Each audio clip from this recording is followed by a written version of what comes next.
Amen. The Greek city of Athens was one of the greatest cities in the ancient world. It was named after the Greek goddess Athena, and it was a prosperous city and one of the most celebrated cities in ancient Greece. It was the center of Greek culture. The Apostle Paul in our chapter finds himself in the Athens of famous figures from long ago, men like Plato, Aristotle, and Epicurus. It was the intellectual center of the world in its day. The Romans had conquered Athens around 146 BC, but yet she retained much of her supremacy due to the influence of her culture and her language.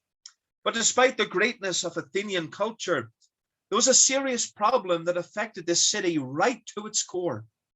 It's a problem that we find in many cities today. It was a city, as we see in verse 16, wholly given to idolatry. It was utterly idolatrous. It was full of idols and statues and worship to false deities. One of the ancient writers said it was easier to find a god in Athens than to find a man. And that certainly, to some extent, was true, as it was believed that there were more idols in the city of Athens than there were people.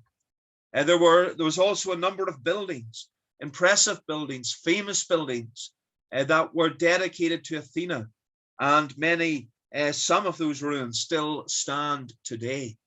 But this city was given to idolatry. Tonight we need to ask ourselves the question, what is idolatry? It is simply the worship of idols or the worship of false gods.